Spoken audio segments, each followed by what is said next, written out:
Planet X is super interesting. I want to know if it's out there. It's probably not with the tech we have now. We would have With the tech found it. with the tech we have now, but we can also detect that there is a gravitational field out there disrupting things, but we don't know what it is. There's something there, and that's why I think Planet X is super cool. It might not be a planet, but there's something with gravity past Pluto. And you can just, shake your fist on it. Hey, you knocked that off over there. Hell yeah. And will I be the person who does that? I don't know. But if I am, old man yells at cloud. That's the extent of my power.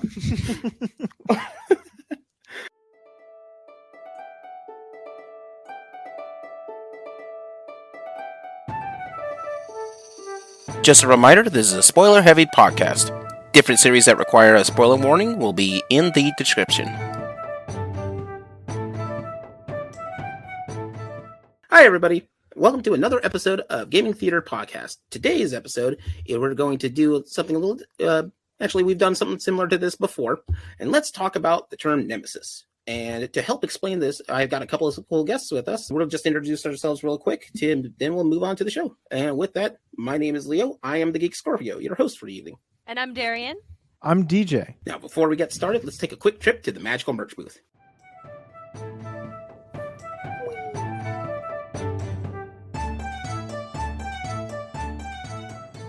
Here we are at the magical merch booth, and the merchandise that's here is very Greek god and goddess themed. So as you can see over here, we have a lovely Aphrodite sculpture. She is absolutely rocking that bod. Very truly. We have Zeus cups, Aphrodite statues, various other places, and it's mostly thematic to our podcast from another podcast. Let's know a bit about that podcast. Yes. DJ and I host the podcast Muses of Mythology, where we explore how ancient myths become modern pop culture through the lens of Rick Riordan's Percy Jackson and the Olympian series, which means we're rereading the Percy Jackson books and going myth by myth that appears in books and talking about what happened in the books, what the ancient source material says, and why the hell are we telling these stories still after so long. She has that beginning part down to a fucking science at this point. Nice. She has said it like almost at the very least 50 times. Meanwhile, I've said another thing 50 times, which if you want to, if you like our stuff and want to hear more and hear me say something 50 times in a row, go ahead and check out our Patreon.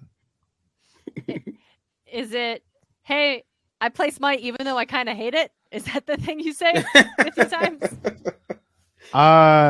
No, what I won't say what I 50 times, because if you want to hear what I say 50 times, it's on our Patreon at patreon.com/Muses of Mythology. That too. We talk about that too. And don't worry, everybody. I'll be make sure the links for that is going to be in the description. Woo! But let's get back into learning more about Nemesis. With that, let's get back to the show.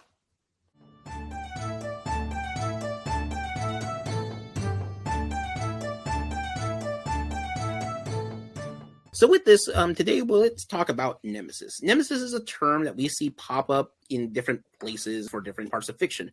This is similar to like what we talked about before in the last season when we were talking about Cain and the storyline behind Cain and Abel and how they're used in fiction. Nemesis is another one who's on there, which is interesting because the name Nemesis comes after a Greek goddess, but not one of the big gods. No, this is like what, tertiary?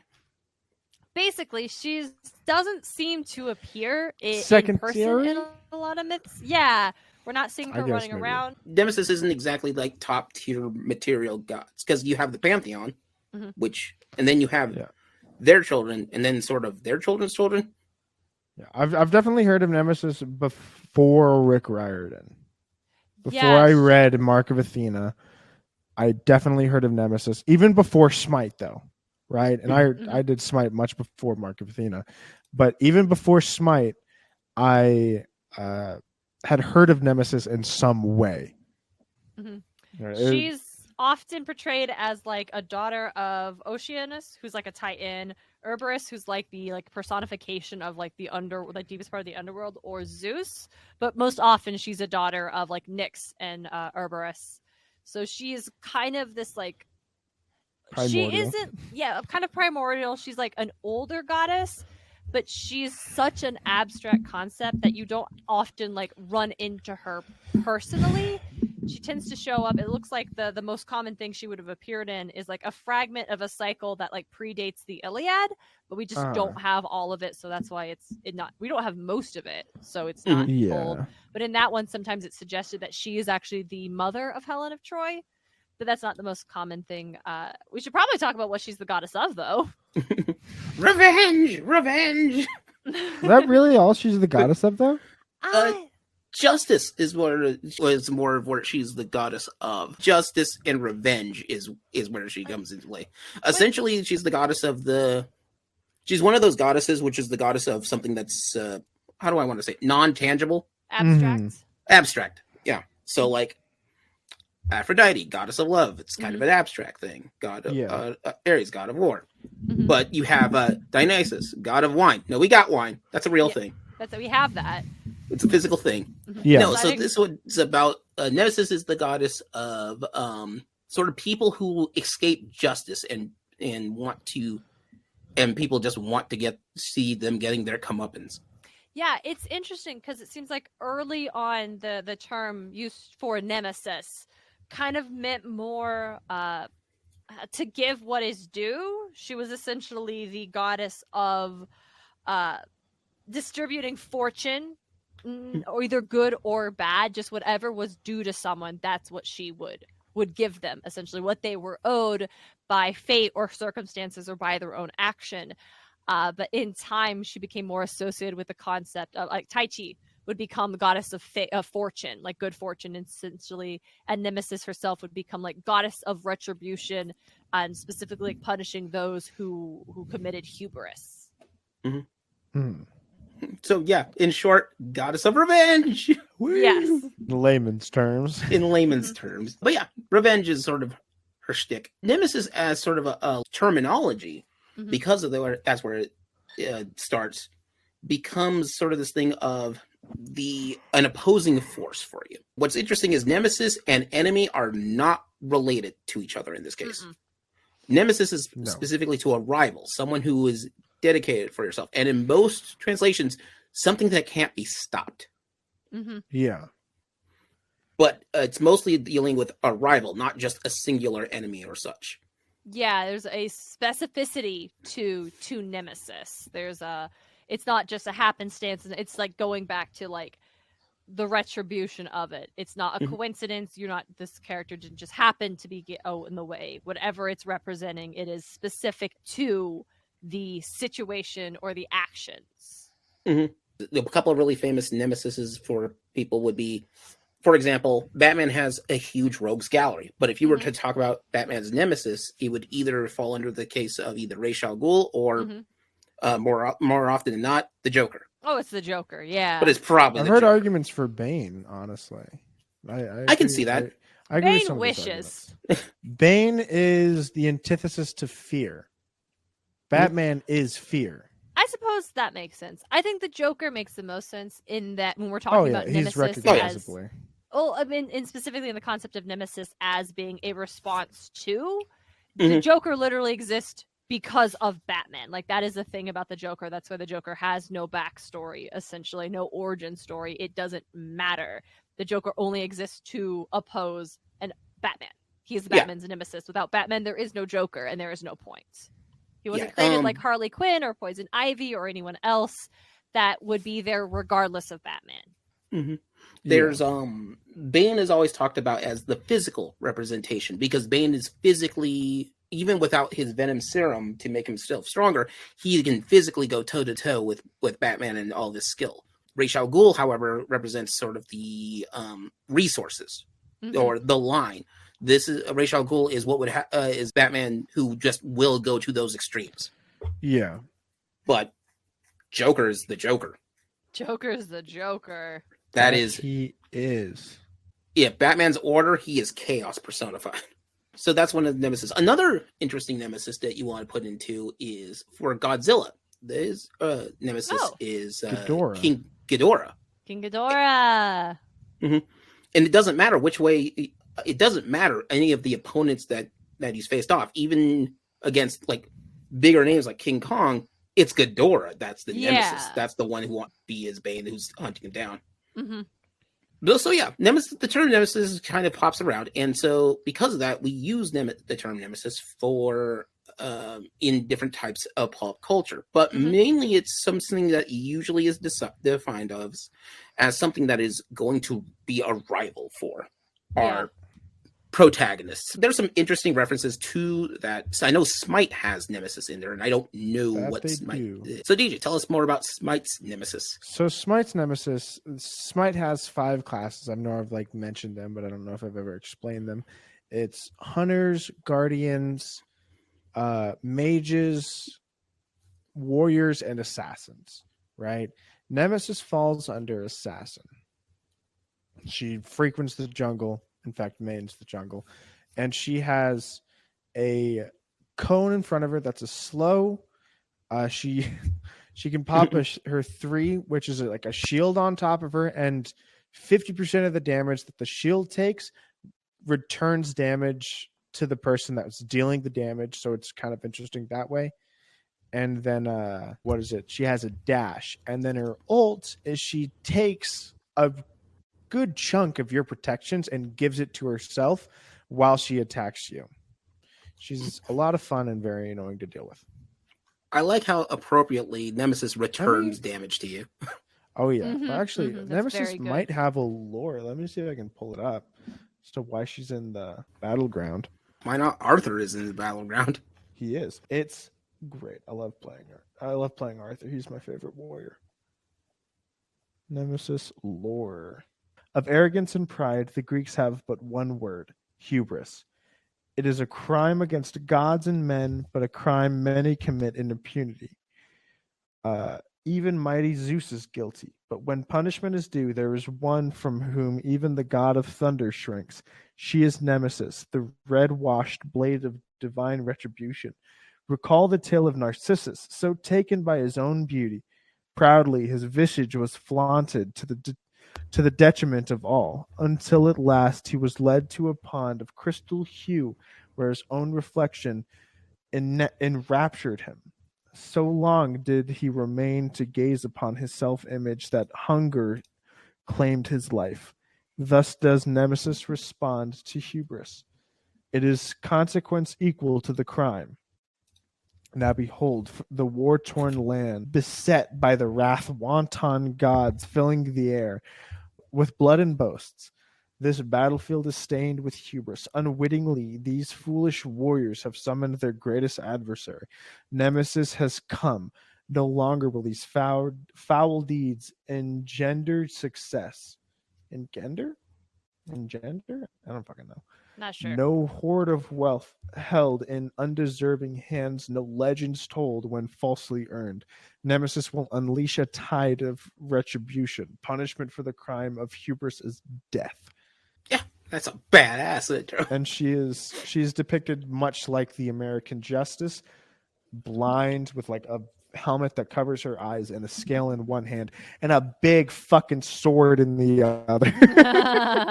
Very it's cool. Funny. Yeah, that is Nemesis' symbols. So a lot of the gods will have a type of symbol with them. Dionysus is I think it's a wine jug, but also grapes. For Nemesis, it's a set of scales and a sword. Hell yeah. Nemesis sounds super metal. Yeah. Yeah, she's dope. So yeah, one of the things that I bumped into, and this is what got me started into this whole subject, was I used to watch a show called Eureka. And it was on Sci-Fi, and in it, one of the episodes they were talking about, in the episode that some kid helped design like this monitoring system to look at a set of asteroids. Well, one of the asteroids that they're looking at is one called Nemesis, and the people in this town were panicking because were worried that Nemesis would attack them. And goes, no.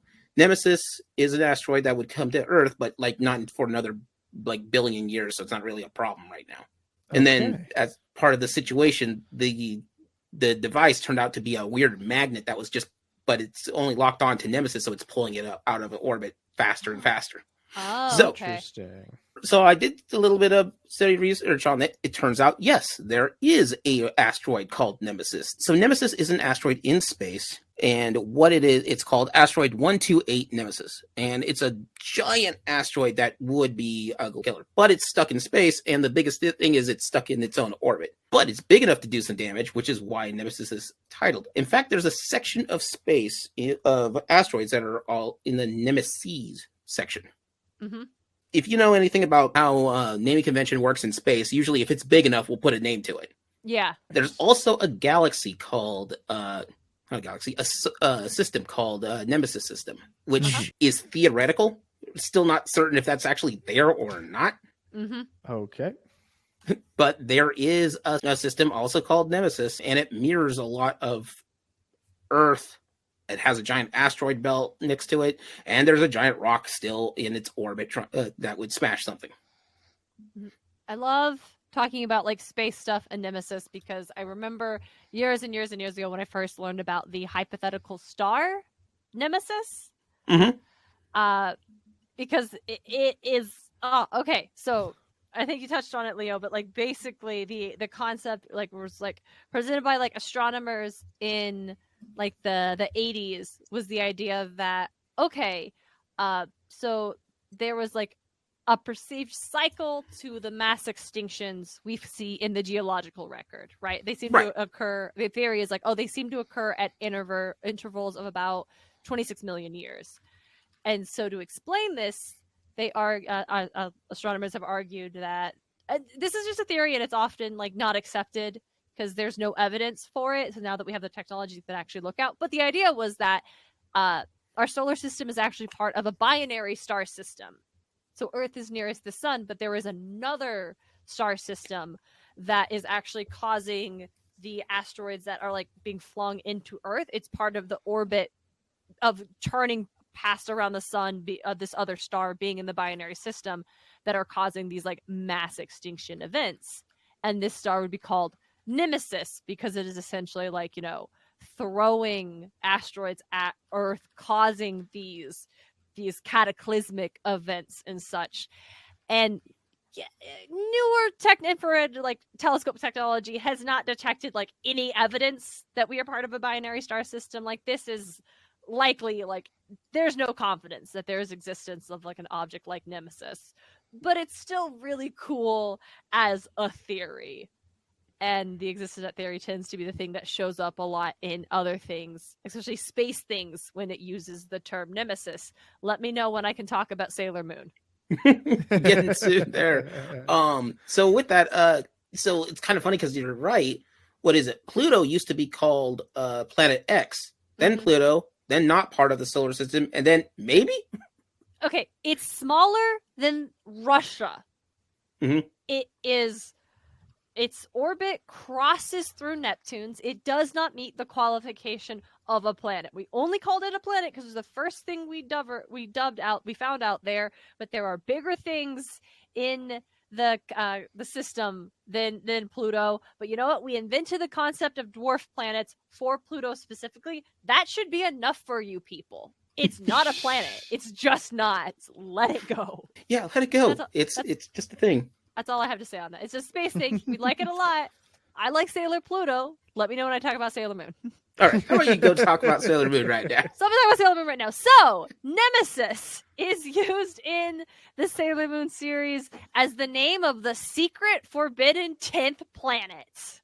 Dun, dun, dun. So if you're familiar with Sailor Moon, you know, we have Sailor Moon and all the Sailor Scouts are named after planets, including Sailor Pluto because it's the 90s. But in the series, you discover there is actually there's a 10th planet called Nemesis, and it's made out of evil black crystal that essentially absorbs all this light and energy. So this planet is essentially a black hole, and there is like no Sailor Scout for this planet. So there's no like Sailor Nemesis or anything like that. But the idea is like this is where like the evil Black Crystal clan comes from. This like one of the in the seasons of the anime and stuff, there's like and it's just cool because it is the Nemesis planet for this one is essentially like named after the Nemesis star theory. And I think it's just a very cool use of using the term Nemesis, because like this is a Nemesis to like Neo Queen Serenity and the Sailor Scouts and stuff have to deal with the villains that come from this planet. So I think it's a very strong use of Nemesis as a term for this specific kind of enemy, this villainy, and also incorporating this like cool like star theory. Mm-hmm. I love it when they do that, things like that. I think they're actually that are used to be thought of as a 10th planet on there, like one past Pluto, but yeah, once we have enough evidence, once we can actually see past that with like Hubble and some of the other telescopes, it's like Planet X is super interesting. I want to know if it's out there. It's probably not with the tech we have now. We would have with the tech found it. with the tech we have now, but we can also detect that there is a gravitational field out there disrupting things, but we don't know what it is. There's something there, and that's why I think Planet X is super cool. It might not be a planet, but there's something fucking with gravity past Pluto. And you can just, shake your fist on it. Hey, you knock that off over there. Hell yeah. And will I be the person who does that? I don't know. But if I am, old man yells at cloud. That's the extent of my power. But yeah, another thing that has a title of Nemesis on there is a game that I really like called Resident Evil 3, Nemesis. So in that, they go towards more of the rival route for what Nemesis is. Instead of coming up with a brand new like monster, it is essentially a tyrant from the first game, or from 1.5 game. It's weird. So essentially, this is a Nemesis whose goal is to kill off every member of Stars because what is it? Because of why can't I think of his name? Umbrella is just sort of big mad at the Stars group for blowing up their mansion. It didn't hurt anybody as far as they knew. That's a lie. The mansion hurt a lot of people. Most of them who were in the mansion at the time. Well, yeah, I'm sure. That tends to happen when you blow up mansions. So this is one of the few times I can actually say I preferred the original over the remake, which is weird to say with the Resident Evil series because their remakes are really amazing. But in Resident Evil 3, it introduced a survival concept. What happens is that Nemesis will chase you, and Nemesis, that tyrant, won't stop coming at you, and you will only fight him. You only have to fight Nemesis at 3 points in the entire game. But Nemesis is a random encounter that will just show up, and then your option is to fight or flight. You can either run or you can stay and fight. If you fight and you win, you're going to run out of a bunch of ammo. However, you'll also get cool upgrades for it. Ooh, I love it when there's a good give and take for things like that. However, you got to use a bunch of ammo because this is still a tyrant, and you don't have the thing at the end of the game to stop it. Yeah. But yeah, as a Nemesis, it is your rival. It'll constantly hunt you down. That's all it does. Most of the other zombies and things that are in the way, they're just in the way. This is the guy you got to watch out for. And like a traditional Nemesis, it cannot be stopped until you get to the points where you can stop them. With a fucking rocket launcher. With a rocket launcher. Not always. I end up watching an episode of like Games Done Quick. It turns out there's a way to beat Nemesis without a rocket launcher. It's with a knife. What you do is you use a knife. That's speed running tech. We're looking at the layman's tech, okay? Yeah, the layman's tech. Let's just take the biggest rocket launcher we got and just use it on it. Absolutely. So another Nemesis thing that popped up was there was actually a board game that came out, and I actually got a chance to play it, called Nemesis. It's very much like Aliens, and it's called Nemesis because the aliens that are in this thing are trying to kill you, but at the same time, you can have your player has secret orders to backstab a lot of the other players if you choose to, or not. You could be everyone's Nemesis. I played it against my sister and and my brother-in-law once, and my sister ended up winning by letting the entire ship blow up and just left. Hell yeah. It's so good. The worst part about that is that she tricked the big Nemesis monster queen to fight me over and over again, specifically so I couldn't get to the door. No! Oh, betrayed by your own sister. Oh, but I'll get her. Not right now. Right now, I've got to deal with this queen. And it was dumb luck because I basically am taking an old-fashioned 6-shooter against this one queen. Amazing. But yeah, no, I didn't win. Oh, no, it didn't to sound see. like it. But good hustle. Good hustle. Good try. Good try. But yeah, so in that case, I had 2 nemesises. One was family. Oh no! The other one was a giant monster xenomorph that wants to kill me. You specifically, or just anybody? Me specifically, because I believed in this particular game we played, it turned out my brother-in-law, the third person who was playing with this, was kind of dead weight in this. Oh no! Oh, you hate to see it. I hate to see it. Like, he had this cool, really big laser rifle that he could use, but it had no ammo. So he spent half the game trying to get ammo for it. Oh, poor guy. Oh. And by the time he got a good amount of ammo, and he played defensively, so he wanted to get all the best armor, the best. He had some healing packs with him, and he was stocked up with ammo. And then my sister left the ship and then left everyone to die. You know what? Respect. I can't even be mad. I'm not mad at this. I'm like, I can't believe this is happening. Yet here we are.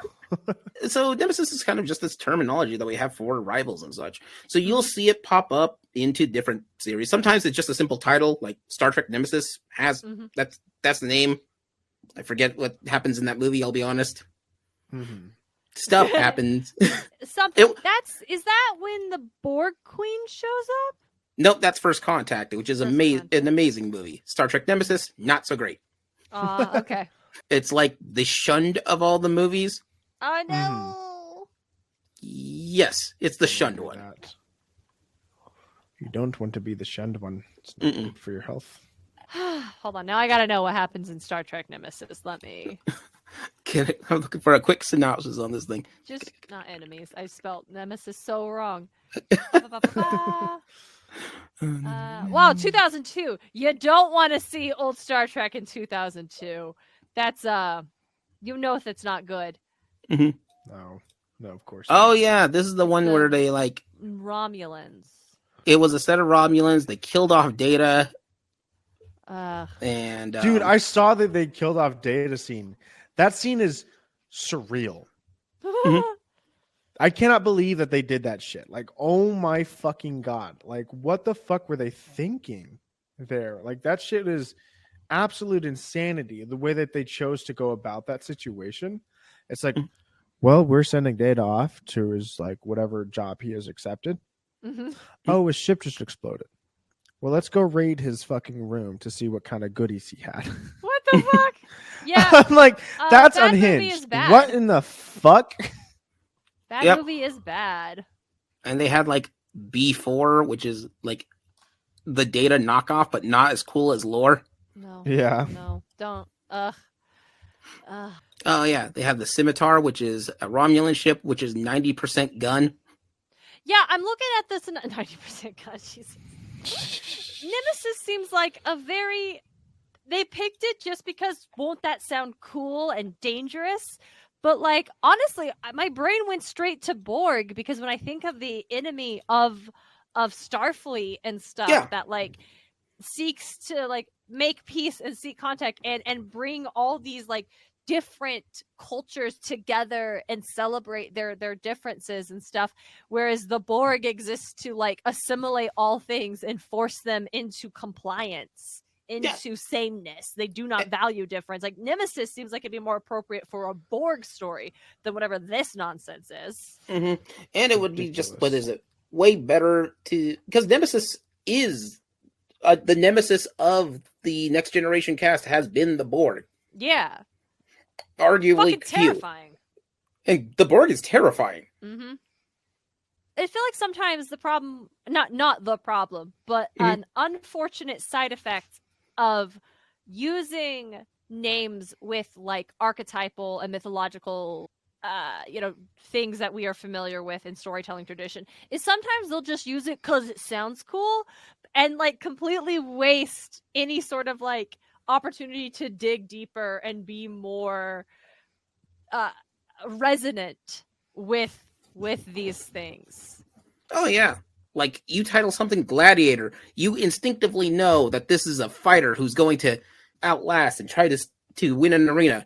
And the Gladiator, if Gladiator is the name of like some kind of antivirus program, meh. Yeah, it's like that's not Yeah. okay. but you also have, like, in this case, Nemesis. It's a cool name. Let's glue this here. Yeah, we'll just slap it on things, and it's like, oh, like there's a ton of like DC, Marvel, like comic book characters that are called Nemesis, but like even a brief scan over their stuff, I'm like, this is a wasted name. You aren't doing anything impressive. Like, I'm not doing anything justice. Like, that's just sort of the sad news of it. This name is too cool for it. Sometimes the name is too good, and you are just sad that it is wasted on something that is just, there's something about that. It's like, man, what a cool name. What an unfortunate bummer it's been wasted on this thing. And I can't remember what it is, but I feel like that's a thing that comes up all the time. So, like, for example, like Star Trek, one of their better movies is Star Trek First Contact. And why is it called that? Because it's the first contact. That's the thing that happens in this movie. I get it. Star Trek Nemesis. This guy just sort of shows up out of left field and calls it a day. Yeah, like, it's the Romulans. It's like, I know we have beef with the Romulans, but like, I don't really feel like a nemesis. Like, what are we doing that's here? appropriate. This seems to be giving them way more credit than they deserve. It's like them rolling up and being like, we're your arch nemesis. And it's just like, I don't even know you. Like the anime character is like, oh, they're my nemesis. And it's like, hey, he literally doesn't know you exist. Yeah, that's sort of how this goes down. Mm-hmm. And I'm sure there are Star Trek fans who are very angry because we are absolutely they're like, no, Nemesis is a great name for this movie for X, Y, Z. But based on our brief Google, I think we can all agree. No, it's not. If you feel that way, feel free to leave a note on Gaming Theater's Twitter feed. Because if you want to say that this is the best thing ever, I'd like to have, what's the word I need? Evidence? Evidence? Yeah. Evidence? I'm not saying no, because I'll be honest, the best movie... Cite your sources, fucker. Yeah. So, true fact, my favorite movie of all time is The Army of Darkness. Terrible movie. I understand that going. Mm-hmm. Listen, you can have a favorite movie that's not a great movie. Yeah. But I can cite my sources why this is cool. Mm-hmm. Ash Williams has a chainsaw in one hand. And a shotgun in another. And shotgun another. And will fight medieval and an undead army. Man, a local theater did Army of Darkness the musical this past Evil Dead the musical. Thank you. Evil Dead the musical. Are these two things related? Army of Darkness and Evil Dead? Yeah. Yes. Yeah. Okay. It's Evil Dead Army of Darkness. Thank you. Anyway, I didn't get to go see it because we went to Disney World and then I had COVID. I got COVID at Disney World, but you know what? I didn't. I know, and DJ didn't. Weird. It makes me mad a little bit that I got. That's fair. But my point being, I'm bummed out that I didn't go see it because I bet it was not good, but a lot of fun. Wrong. It is very good. Oh, it's and very a lot good. Of fun. Oh, it's even better. Well, it's a local production. You got to keep that one in mind. Okay. Well, actually, no, it's designed for a local production. Okay, so truth be told, I tried out for that. I auditioned. Oh, you did? That's awesome. I didn't get the part. But you tried out. But I tried. So here's the thing with that, right? It is a hodgepodge of the Evil Dead trilogy, but made understandable. I mean, nice. So like the first act is Evil Dead 1, the second act is most of Evil Dead 2, and the second and third act is mostly Evil Dead 2. And then the finale of it is Army of Darkness. And this is why this is a spoiler heavy podcast, so I can talk about all this. Yay! Yeah. But it looked fun. It is super fun. If you are in the first couple of stages, you're in the gore section, so you can get blood on you. What? But it is very much. I wish we had gone and seen it. It is very much a cheesy. That sounds stupid fun. It's a cheesy B-movie horror film, and that it never tries to do anything more with it, which is what makes that awesome. When it knows what it is. So good. Okay. We should probably talk about Nemesis. Yeah, so we should talk about Nemesis. Get back to that. Hey, Leo, I have a question for you. Sure. What? Because this is your show, and you can talk about anything, and you have talked about Cain and Abel and stuff, and how that came to be. What is it about Nemesis, like as the concept, as the naming convention, that you wanted to bring to Gaming Theater Podcast? Like, what is it for you personally that clicks and resonates with you about the concept, the idea of using Nemesis? So the idea of using Nemesis is very much both in trope and in naming convention. If you name something as a nemesis, typically this is for lack of a weirder term, the antithesis of your opponent. Mm-hmm. And a lot of but the problem is this is also a name that sounds awesome but cool name at the same time. Mm-hmm. Mm-hmm. So So, Darren, you hit it on the nail on the head on the biggest problem with it is sometimes this name is thrown together as sort of a not exactly a nemesis. It's just sort of here because the name sounds super cool. Yeah. And if you're wondering how appropriate that is, we literally have a star system that's theoretical that we named after this, and we can't change the name, even though it has nothing to do with us as an opposing force. It's like not relevant anymore, but it does sound cool. It's like Nemesis and the Smurfs. Yeah, this guy is more powerful and more eagle than Gargamel, but like he's Papa Smurfs. This guy's wasted name on this loser, honestly. Mm-hmm. But sometimes you have something that's named as a nemesis, and it is legitimately a nemesis. Deep Rock Galactic as a video game has, and this was something that was introduced, which is called the Nemesis, which is a floating arsenal that tries to fight you and your space dwarves trying to mine. You and the space dwarves, I love it. So those who haven't played Deep Rock Galactic, it is a cooperative multiplayer game where you are space dwarves in space who are mining this planet, and the planet is not happy with you, but your dwarves, you mine. It's one thing that you do. Yeah, it's a stupid fun game. It is a stupid fun game. It is great cooperative. I love the fact that it is pop in, pop out play, which means that that someone friends like, hey man, I wish I could join. Just hop on in. Oh yeah, it's the best. Nemesis, one of my favorite. Sorry. Oh, good. When you had originally started describing it, I thought you were talking about the ghost, right? Mm-hmm. Every now and again, you can get this modifier on a mission that makes it harder, but gives you more rewards, and it's like a ghost haunts you, and it's a ghost of the exploding giant bug that you cannot kill. He's just chilling there, exploding the whole time. Oh no! That's just the thing he does. Fuck this guy. Fuck this guy. You can as one of your abilities make one of the monsters turn and work for you, and then they call him Steve. Yep. Oh, I love that. And what was it? There's a mine cart that you have to escort to a certain spot, which has a giant drill in it. Oh, the giant drill. Yeah. Yeah, I'm trying to remember the drill's name because the dwarves name they have an official name that the company makes, but then the dwarves have a nickname for them, and they just call them by their nickname. Yeah. Loretta, that's her name. Loretta. And people were so attached to Loretta that they added in an option where you can where after the drill is done drilling the heart of this cave, you can take the heart, but also you can take the head of Loretta, so the drill has to be abandoned, but you don't abandon Loretta. Loretta's coming with you. They call the mule the Molly. Mm-hmm. The Molly. It's very cute. And Molly, where are you? So Nemesis in that is actually a rival drilling company. Okay. I've yet to encounter them. Yeah. That's funny as shit. One of the coolest things about this game that I love is there's stuff that's hidden between difficulty walls. So if you make the game harder, more things will come at you, but there's things that are much more dangerous for you that's not available unless you pick the harder difficulties. Mm-hmm.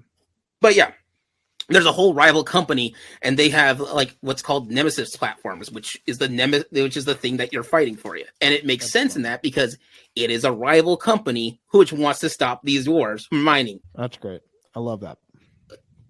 But anyway, yeah, but that's sort of why I wanted to bring this into note. It's the term Nemesis is played around with as a name. In some cases, the Nemesis is justice. In other cases, Nemesis is the terminology for revenge. Or most appropriately, it's terminology for the thing that wants to fight our protagonist in particular.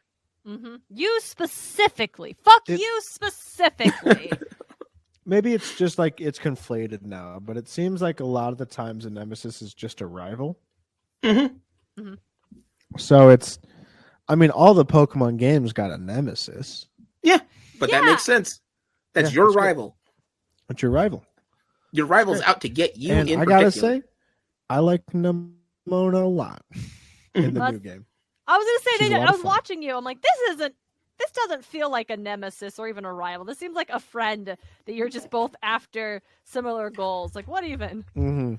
Which great. Like in the It's earlier amazing. I love games, it. like red, blue, green, or red, blue, yellow, green, sapphire, all those other Nope. Gold, silver, gold, crystal, sapphire, ruby, emerald, DJ. diamond, pearl, platinum, black, white, black 2, white 2. silver. And I think at that point your rival stops being a nemesis and just starts being a friend. I'm not certain. I know in Diamond and Pearl he's more of a friend than a rival, but he's like a neighbor, but he's also kind of a rival. In Gold and Silver, it's specifically like this fucking criminal that just so happened to pick the Pokemon opposite to you, so he's a fucking nemesis, bro. Like, You got. I'm like, that's insane. That's crazy. This criminal peering in the fucking window, ready to rob this Pokemon off the professor. X and Y, it's their rivals, and then like their rivals in the friend term rather than the enemy term. And so they just like go on with that, and that's typically when they like. And then Hop is literally just a friend that's like stoked to fight you, and Nimona is like a senpai that's stoked to fight you. Yeah. Yeah, she's stoked to fight you. Like I remember when I was playing that thing and I was confused. I'm like, aren't you trying to be my rival?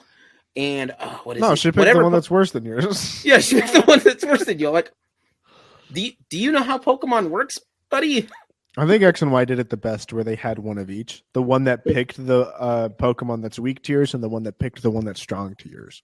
I think that was very strong. Now, Nemesis as a definition works a lot better. If I was to say, hey, Darren, who's Batman's nemesis? Joker. Who's Superman's nemesis? Lex Luthor. Yep. Who is Spider-Man's nemesis? Oh, that one gets a lot harder. I think it depends on what the... I think like, Green Goblin, but also sometimes Vulture's the one that killed Gwen Stacy, and I feel like it should be Vulture. I think Venom.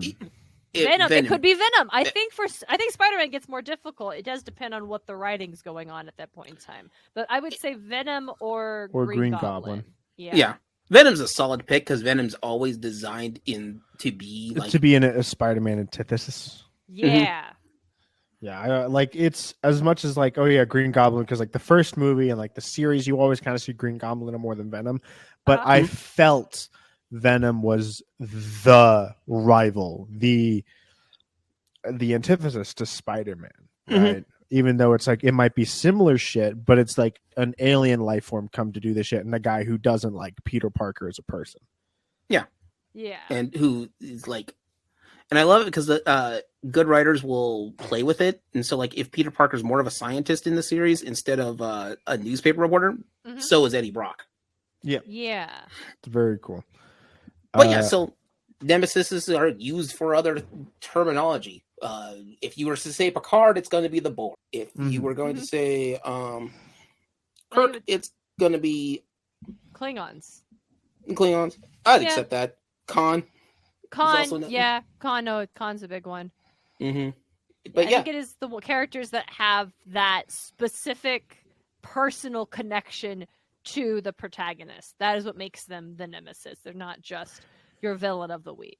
Yeah, it's Dr. Doofenshmirtz and Perry the Platypus. They literally have a whole song about it. And they have a whole song about it. Auka, in fact, assigns specific animals to be specific people's nemesis, and that's like in their terminology. Yep, that's how they do it.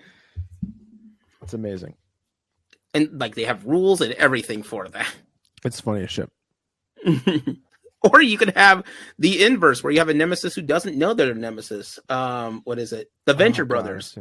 The Monarch is the nemesis for Rusty Venture, except Rusty Venture doesn't care. Yeah. Oh man, I've seen that specific thing so many times, and I love it. I think that shit is so funny when it's like one person really fucking holding on to the fact that they're nemesis, and the other person like, I don't know what you're talking about.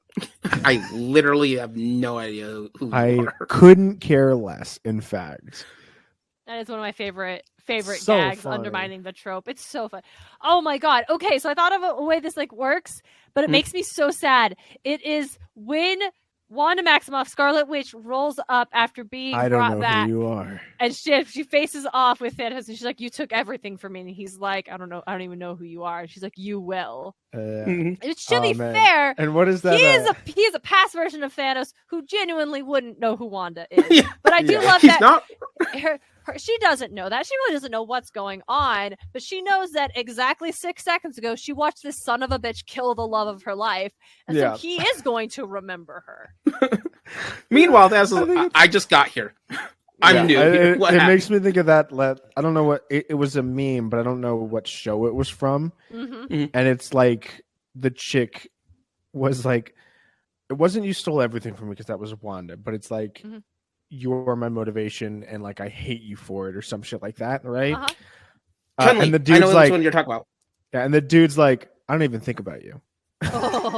There's a variation of that. It's from the Street Fighter live action movie from the 90s. And Chun-Li's there, and she's in the same room with Bison, and she goes, "You have taken everything from me. You have killed off my whole village." And Bison just said, that probably is the biggest, most important thing in your life. To me, it's Tuesday. Oh, and it's brutal. It's brutal. It's the guy's line is, "I feel bad for you," and the other person is, "I don't think about you at all." Yeah, so you could have a nemesis where the other person doesn't care.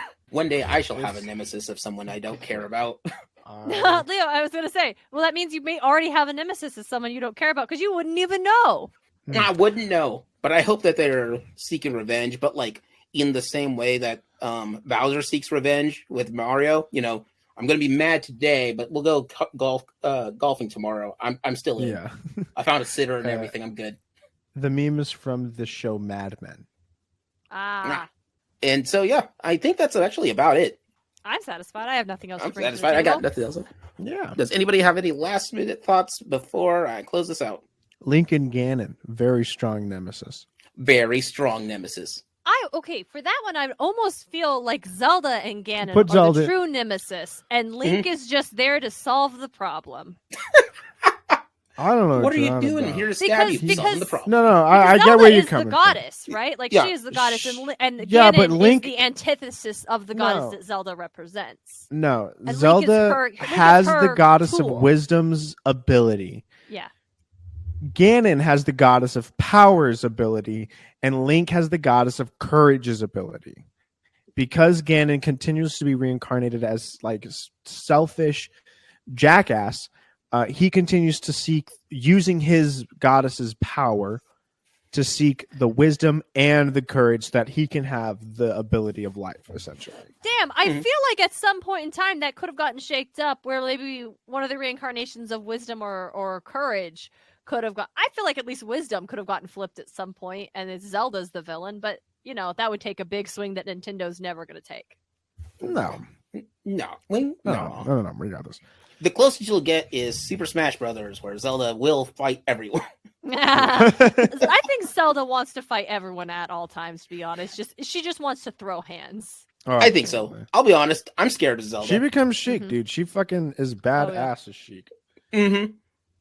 Even without Sheik, her with her magical powers and such. Very strong. Very strong. And I love this Zelda within the Breath of the Wild timeline. I think this shit is very strong. I think Zelda is kicking ass, and I'm very excited for Tears of the Kingdom. Yeah, it's going to be real cool. All right, so we're going to wrap up this episode of Nemesis. With that being said, this will be officially the start of Season 2. So thanks, guys, for coming up for Season 2. We're so honored to kick off a new season. Thank you for having us. Hell yeah. No problem. The next episode will be released as of April 7th. Yes, that's next Friday. And with that being said, we'll be back on schedule, getting down with some more podcasts and stuff with more subjects. And I hope to have you guys back again. Well, absolutely love it. No problem. Yeah. Awesome. That being said, this is Gaming Theater Podcast logging off. Bye, everybody. Take care. Right. Bye-bye.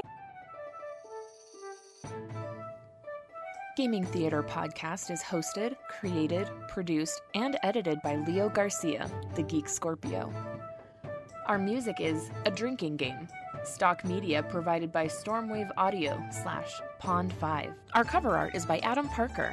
You can find him at ParkerGFX on Twitter. If you want to send us some financial support to help with producing things for Gaming Theater, you can do so at patreon.com/gamingtheaterpresents. It helps us out. Want to send support that doesn't hit your wallet? Please leave a review with wherever you hear your podcasts and share our podcast with your friends. It really helps out. Thank you for listening.